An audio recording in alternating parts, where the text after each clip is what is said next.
제가 중국에서 대학을 다니고 있을 때 일입니다. 제가 대학에 입학할 때 하나님께 그때는 이제 정말 신앙이 엄청 뜨거웠거든요.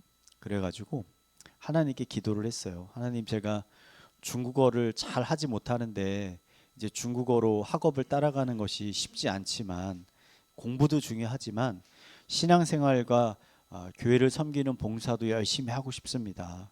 그러니까 하나님께서 저에게 좀 축복을 해주셔서 제가 좋은 성적으로 학교를 졸업할 수 있도록 은혜를 베풀어 주세요라고 기도했는데, 그때 제가 이제 구체적인 학점까지도 하나님께 기도를 드렸어요. 하나님, 제가 원하는 학점은 3.5점입니다. 이거를 딱 맞게 해주세요라고 기도했어요. 여러분 생각하기에 별로 3.5가 그렇게 뭐 높은 학점이야 생각할지 모르겠는데, 한국은 4.5가 만점인데 중국은 4.0이 만점입니다. 그래서 3.5면 굉장히 좀 높은 학점입니다. 특히 이제 외국어로 공부해서 그 성적을 따야 되는 거잖아요. 쉽지 않은 거 있죠. 그래서 제가 학교 입학한 후에 열심히 신앙생활과 봉사생활을 이제 했어요. 그리고 나중에 이제 졸업할 때가 돼서 제가 문득 입학할 때 기도했던 그 기도가 생각이 나서 성적을 미리 계산을 해봤습니다. 계산을 했는데 성적이 3.47이 나오는 거예요. 3.47이.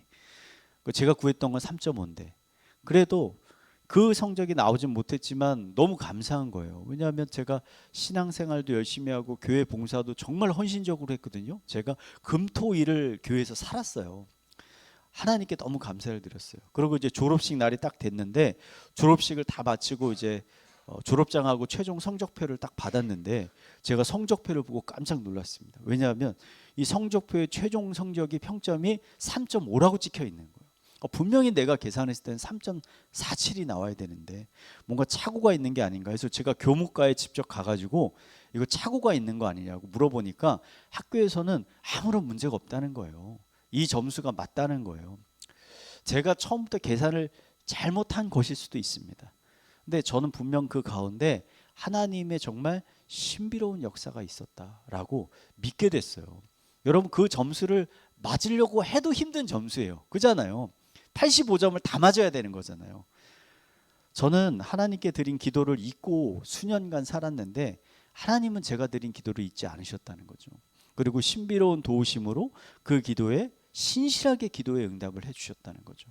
그러니까 저는 이런 기도 응답을 통해서 하나님이 우리의 눈에 보이지 않으시잖아요. 않으시지만 분명히 하나님은 살아계시고 우리의 기도를 듣고 계신다는 거예요. 듣고 계시고 또 그 기도에 언젠가 분명히 신실하게 응답하시는 하나님이라는 사실을 더 믿게 됐다는 겁니다. 그래서 저는 기도는요, 기독교인의 신앙생활에 있어서 너무나 중요하다. 이 기도를 잃어버리면 심장을 잃어버린 것과 똑같다. 하나님께서 우리에게 기도하라고 명령하신 이유가 뭐냐면 이 기도를 통해서 살아계신 하나님의 능력을 경험하기 위해서 우리에게 기도하라고 하신 거예요.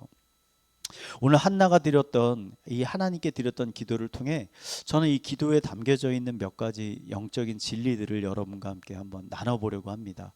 오늘 설교를 통해 여러분, 무너져 있는 여러분의 기도의 골방이 다시 회복되는 은혜가 있는 시간이 되기를 간절히 축원드립니다. 우리 옆에 분에게 이렇게 권면합시다. 기도의 골방을 회복합시다. 한나의 기도를 통해서 발견할 수 있는 이 기도에 관한 첫 번째 진리는 뭐냐? 하나님은 때론 고난을 통해 우리를 기도의 자리로 부르신다는 거예요.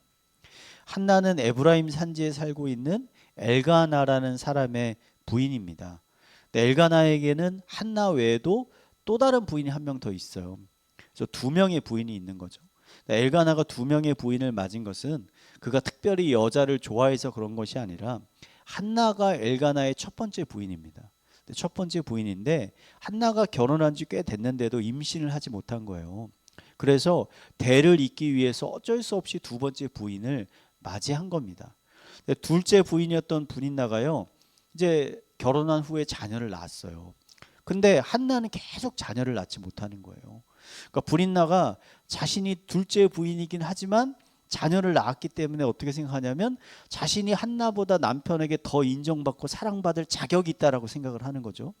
그래서 기회가 생길 때마다 한나가 자식을 낳지 못하는 것을 조롱하고 희롱하고 모욕하는 거예요. 화나게 만드는 거죠. 특히 매년 명절에 하나님의 성막에 올라가서 하나님께 제사 드리고 제물을 드릴 때마다 브린나가 어떻게 얘기하냐면, 한나가 분명히 하나님 앞에서 잘못한 것이 있고 불의한 것이 있기 때문에 하나님께서 한나에게 자녀를 주지 않는 거다 라고 하면서 한나를 더욱더 괴롭게 만드는 거예요. 그러니까 너무나 괴로웠던 한나가 밥맛이 있겠어요? 밥맛이 없죠. 식음을 전폐하고 슬피 울기 시작합니다. 그러고서는 일어나서 하나님의 전에 올라가서 이제 기도하기 시작하는 거예요. 말씀을 읽어보면 여러분, 엘가나의 가족 중에 따로 시간을 내서 하나님의 성전에 올라가서 기도한 사람은 한나 한 사람뿐입니다. 한나만 그렇게 기도하는 거예요. 여러분, 무엇이 한나로 하여금 하나님께 이렇게 기도의 자리로 나오게 한 건가요? 그녀가 다른 가족들보다 원래 믿음과 신앙이 좋은 사람이었기 때문인가? 여러분, 그렇지 않다는 거예요. 여러분, 한나와 브린나의 관계는 어떤 관계냐면, 여러분, 야곱의 아내였던 레아와 라헬의 관계하고 비슷한 거예요. 둘 사이가 서로 시기와 다툼과 질투와 경쟁으로 가득한 사이에 둘 사이가. 여러분, 성경 어디에도 한나가 브린나보다 인격적으로 훨씬 더 성숙한 사람이었다는 증거가 없어요. 그러니까 한나는 남편에게 사랑을 지금 곱절로 받고 있잖아요. 남편이 그냥 사랑을 쏟아부어 줍니다. 그런데 만족하지 못한다니까요. 그런 한나가 기도의 자리로 나아가게 된 게 뭡니까? 그녀가 지금 극심한 고통과 슬픔 때문에 결국에 기도의 자리로 나아가게 된 거잖아요. 그리고 그 기도의 시간을 통해서 하나님의 놀라운 은혜를, 능력을 경험하게 된 거잖아요. 여러분, 우리 삶에 고난과 고통이 찾아왔을 때, 나의 계획과 나의 소망이 다 무너졌을 때, 그래서 아무런 희망이 없다라고 느껴질 때, 여러분, 우리가 해야 하는 가장 중요한 일이 바로 기도의 자리로 나아가는 것이죠. 아멘이십니까? 그리고 하나님은요, 항상 그 기도의 자리에서 우리를 기다리고 계세요. 여러분, 영국을 대표하는 기독교 작가 C.S. 루이스라고 들어보셨죠? 이 C.S. 루이스의 대표적인 책이 고통의 문제라는 책이 있습니다. 고통을 왜 주시는가, 하나님께서 왜 허락하시는가? 이 책에서 고통을 이렇게 정의합니다. 고통이라는 것은 귀먹은 세상을 불러일으키는 하나님의 메가폰과 같다, 이렇게 정의하거든요. 그러니까 고통이 찾아오기 전까지 많은 사람들이 귀가 먹은 사람처럼 하나님께서 아무리 말씀을 하셔도 그 이야기를 듣지 않고 있는 거예요. 귀가 먹은 것처럼. 근데 자기가 하고 싶은 대로 살아가는 거죠. 그러다가 자기가 감당할 수 없는 고통과 어려움이 찾아오면 비로소 하나님의 음성에 귀를 기울이게 된다는 거예요. 여러분, 이 세상에 있는 많은 사람들이 왜 하나님을 찾지 않을까요? 살만하니까 그래요. 견딜만 하니까 그래요. 그냥 내 능력으로 감당할 만하니까 하나님을 찾지 않는 거예요. 고통은 여러분을 향한 하나님의 메가폰입니다. 한나와 같이 여러분의 능력으로 감당할 수 없는 어려움과 문제와 고통 가운데 계신 분이 계시다면 오늘 당장 여러분 기도의 자리로 나아가시기 바랍니다. 하나님께서 여러분의 기도를 들으시고 분명 가장 좋은 길로 여러분을 인도하여 주실 것입니다. 하나님께서 고통 가운데 우리를 기도의 자리로 부르신다면 우리는 하나님께 그 자리에 나아가 여러분 어떻게 기도해야 되는가? 우리는 하나님 앞에 우리의 마음을 쏟아놔야 됩니다. 극심한 고통 가운데 한나가요, 하나님의 성막에 올라가서 기도하기 시작했어요. 그러니까 한나가 열심히 기도하고 있을 때 성막을 지키고 있던 제사장 엘리가 그 모습을 우연히 보게 됐습니다. 그리고는 한나한테 다가가서 뭐라고 하냐면, 기도하기 전에 포도주를 과하게 마시지 말라라고 이야기하는 거예요. 엘리가 이렇게 말한 것은 한나가 기도할 때 어떻게 기도했냐면, 여러분, 입술만 움직이고 소리를 내지 않고 한나가 기도한 거예요. 엘리 제사장은 어떻게 생각했냐면, 한나가 지금 술을 많이 먹어가지고 기도를 하고 있는 게 아니라 비몽사몽간에 중얼중얼 거리고 있다라고 엘리 제사장이 오해를 한 겁니다. 그러자 한나가 이렇게 대답합니다. 제가 쉬운 성경으로 가져왔는데요, 한번 읽어볼까요? 1장 15절, 사무엘상 1장 15절 한번 읽겠습니다. 시작. 뵙습니다. 아닙니다, 제사장님. 저는 포도주나 술을 마시지 않았습니다. 저는 큰 괴로움 중에 있는 여자입니다. 여호와 앞에 저의 마음을 쏟아놓고 있었습니다. 아멘. 지금 한나는요, 자신이 술에 취한 것이 아니라 하나님 앞에 뭘 하고 있다고요? 자신의 마음을 쏟아놓고 있는 거다라고 말하잖아요. 여러분, 한나의 이 대답이요, 우리에게 굉장히 중요한 인사이트를 주는 거예요. 많은 사람들이 하나님 앞에 마음을 쏟아놓는 것을 어떻게 생각하냐면 그냥 울고불고 기도하는 거 있죠. 막 통곡을 하면서 기도하는 게 하나님께 마음에 쏟아놓는 것이다. 아니라는 거예요. 지금 한나는 소리를 안 내고 기도하고 있잖아요. 한나는 사람들이 듣지 못할 정도로 작은 소리로 하나님께 기도하는 거예요. 그녀가 이렇게 기도한 목적이 뭡니까? 지금 하나님 한 분만을 바라보면서 지금 한나가 기도하는 거예요. 사람한테 들리지 않잖아요, 지금. 하나님께 마음을 쏟아놓는다는 것은 사람을 의지하는 것이 아니라 하나님 한 분만을 의지하며 기도하는 게 바로 하나님께 마음을 쏟는 거예요. 다른 사람들은 내 마음과 사정을 모르지만 하나님은 나의 아픔과 고통을 아시고 동감하시는 분이라는 믿음을 가지고 하나님 앞에 나아가는 것이 하나님께 마음을 쏟는 거예요. 많은 사람들이요, 기도의 자리로 와서 기도는 하지만 사실은 하나님보다 사람들을 의지할 때가 정말 많습니다. 누군가 내 이야기를 들어주고 위로해 주기를 원하는 거예요. 근데 여러분, 이게 헛된 일이라는 겁니다. 헛된 일. 사람은요, 누군가에게 온전한 위로를 줄 수 있는 존재가 아닙니다. 아멘이십니까, 여러분? 심리학자들이 그 이유를 연구도 했어요. 연구해서 두 가지 이유가 있다라고 합니다. 한계가 있어요. 첫 번째 이유는 뭐냐면 사람은 공감 능력에 한계가 있어요. 그러니까 사람은 자신이 경험한 것을 통해서 다른 사람들을 이해할 수 있는 거예요. 그러니까 아직 아이를 낳고 키워보지 않은 사람들은 아이를 키우면서 어려움을 겪고 있는 사람들의 상황과 마음을 온전히 이해할 수가 없어요. 처녀가 어떻게 애 낳은 엄마들의 마음을 이해할 수가 있습니까? 가족 중에 누군가를 먼저 떠나보낸 경험이 없는 사람은 가족을 잃고 슬퍼하고 있는 사람의 그 슬픔을 온전히 이해하기가 힘든 법이에요. 뿐만 아니라 어린 시절에 어떤 사람이 정말 불우한 환경 가운데 어려운 가운데 열심히 노력해가지고 자수성가한 사람이 있다라고 생각해 보세요. 근데 이 사람 앞에서 여러 사람들이 삶의 조금의 어려움들을 이야기하면 이 사람들이 그걸 공감할 수 있을 것 같으세요? 아니에요. 야, 그걸 뭘 어려움이라고 얘기해. 그게 뭐 고통이야. 그거 아무것도 아니지. 라고 하면서 다른 사람들의 고통과 어려움을 가볍게 여긴다는 거예요. 그래서 많은 사람들이 다른 사람들의 고통과 마음을 공감해주는 척하는 거짓 공감을 하면서 살아가고 있다는 거예요. 여러분, 이런 거짓 공감은요, 아무리 들어도 진정한 위로가 되지가 않습니다. 두 번째 한계는 인간에게는요, 여러분, 회피 본능이 있습니다. 인간은 누구나 고통을 회피하려는 본능을 가지고 있어요. 그래서 누군가 괴롭고 슬프고 우월한 얘기를 계속 하잖아요. 처음에는 그것을 듣다가 어느 정도 공감을 해줍니다. 근데 그게 어느 정도 정도가 심해져서 그게 나한테까지 영향을 주기 시작하잖아요. 내 마음을 우울하게 만들고 슬프게 만들고 고통스럽게 만들면 어느 순간 인간이요, 자동적으로 자신의 감정을 차단한다는 거예요. 그때부터는 안 듣는 거예요. 그 사람의 감정을 공유하려 하지 않는다는 거예요.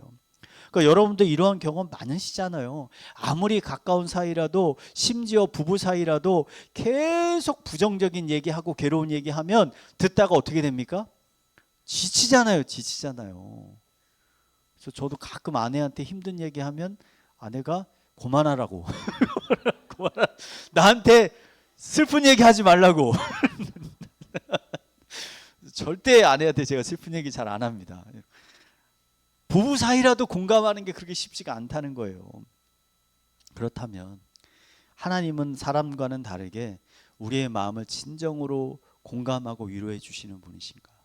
히브리서 4장 15절 말씀을 한번 읽어볼까요? 한번 읽겠습니다. 시작. 우리에게 있는 대제사장은 우리의 연약함에 동정하지 못하시리가 아니요 모든 일에 우리와 똑같이 시험을 받으신 이로되 죄는 없으시니라. 아멘. 히브리서 기자가 예수님을 어떻게 말씀하냐면 우리가 겪는 모든 고통과 아픔을 공감하시는 분이다. 이유는 예수님은 이 땅에서 인간이 겪을 수 있는 모든 고통과 슬픔을 친히 겪어 보셨기 때문이라는 거예요. 저는 복음서를 읽으면서 이런 의문을 가져본 적이 있습니다. 예수님이 이 땅에 오신 목적이, 궁극적인 목적이 우리들의 죄를 대신해서 죽는 것이라면, 우리들의 죄를 대신해서 고통당하는 게 아닙니다. 우리들의 죄를 대신해서 죽는 것이라면 왜 굳이 33년이라는 긴 시간 동안 인간의 모습으로 이 땅에서 사셨는가? 왜 가난한 집에 태어나서 어린 시절부터 여러 가지 어려움을 겪으시고 믿는 사람들로부터 배신을 당하시고 십자가에 달리시기 전에 끔찍한 고문과 조롱을 당하셨을까? 그냥 딱 죽으셔야 할 때 딱 이 땅에 오셔서 그냥 대신 죽으시면 되는 거 아닌가? 저는 그 이유가 오늘 히브리서 4장 15절에 담겨 있다라고 생각하는 거예요. 예수님은 단순히 우리를 구원하시기 위해서만 오신 것이 아니라 우리들의 참된 위로자가 되어 주시기 위해서 이 땅에 오셨다는 겁니다. 이 사실을 믿으십니까? 그렇다면 여러분, 고통과 아픔 가운데 여러분 너무 사람을 의지하지 마시고 여러분의 참된 위로자가 되시는 하나님께 나아가서 어떻게 해야 돼요? 여러분의 마음을 쏟아내는 거예요. 그냥 솔직히 나의 마음을 쏟아내는 겁니다. 하나님께서 분명 여러분의 마음을 위로하여 주시고 그 마음의 놀라운 평안과 기쁨을 회복시켜 주실 것입니다. 한나의 기도를 통해서 발견할 수 있는 세 번째 마지막 영적인 진리는 하나님께 드리는 것이 채움의 통로가 된다는 겁니다. 한나는 만약 하나님께서 자신의 기도를 들으시고 자신에게 아들을 주신다면 그 아들의 머리에 삭도를 내가 대지 않겠습니다라고 서원했습니다. 여러분, 머리에 삭도를 대지 않는다, 이건 머리를 자르지 않는다라는 거예요. 이것은 그 사람을 평생 하나님만을 섬기는 나신으로 하나님께 바치겠다라고 고백하는 겁니다. 지금으로 보면 평생 목회자로 하나님께 드리겠다, 이렇게 서원하는 거예요. 이어지는 이야기를 보면 하나님이 한나의 기도를 들으시고 그녀에게 아들을 주셨습니다. 아들이 태어나니까 한나는 하나님께 드렸던 기도가 딱 떠오르는 거예요. 그래서 아이가 젖을 뗄 나이가 되자 아마 한 3, 4살 정도 됐을 것 같아요. 딱 주한이 정도 나이 됐을까요? 저렇게 어린애가 딱 됐을 때 한나가 자신의 어린 아이들 사무엘을 딱 데리고 엘리 제사장에게 찾아갔습니다. 그리고 이 아이를 위해서 제사장으로 구별하게 세우기 위해서 숫소 3마리를 제물로 드리거든요. 근데 여러분, 레위기 읽어보시면 제사장으로 세울 때 필요한 게 숫소 1마리입니다. 1마리면 되는 거예요. 근데 3마리를 드리는 거예요.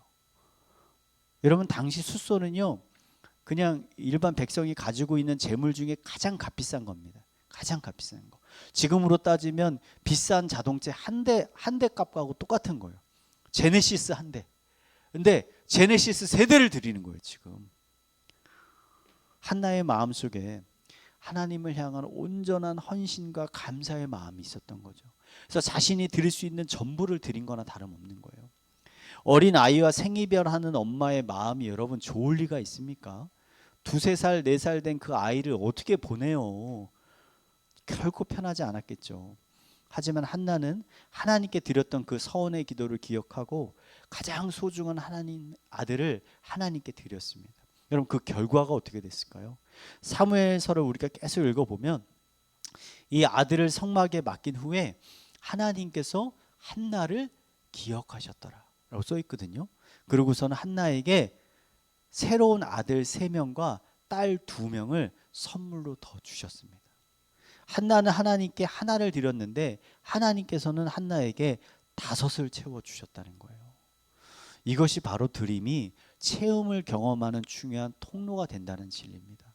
예수님은 제자들에게 이런 말씀하셨어요. 누가복음 6장 38절 말씀 한번 읽어볼까요?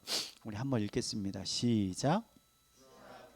너에게 줄 것이니 후이 되어 누르고 흔들어 넘치도록 하여 너희에게 안겨주리라. 아멘. 아멘이시죠?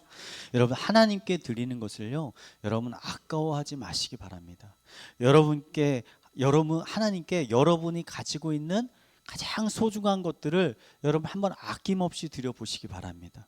여러분의 시간도 좋고요, 여러분이 가진 달란트도 좋고 여러분이 가진 재물도 좋습니다. 이 약속의 말씀을 믿고 여러분이 한번 기쁨으로 드려보시기 바랍니다. 하나님께서 분명 여러분이 드린 것보다 훨씬 더 풍성히 여러분의 삶을 채워 주실 것입니다. 오늘의 말씀을 한번 정리하겠습니다. 여러분, 기도는 뭐냐면요, 하나님의 살아계심과 능력을 경험하는 가장 중요한 통로입니다. 그렇기 때문에 하나님은 고통 가운데 우리를 기도의 자리로 부르시는 것입니다. 그래서 고통과 고난 가운데 여러분, 사람을 의지하지 마시고 우리의 마음을 온전히 공감하시고 위로해 주시는 하나님 앞에 나아가 여러분의 마음을 아낌없이 쏟아 놓으시기 바랍니다. 하나님께서 분명 여러분의 마음 가운데 놀라운 위로와 평안을 허락하여 주실 것입니다. 이러한 평안과 위로가 이 시간 함께 하시는 모든 성도님들의 삶 가운데 충만하게 부어지게 되기를 마지막으로 축원드리겠습니다.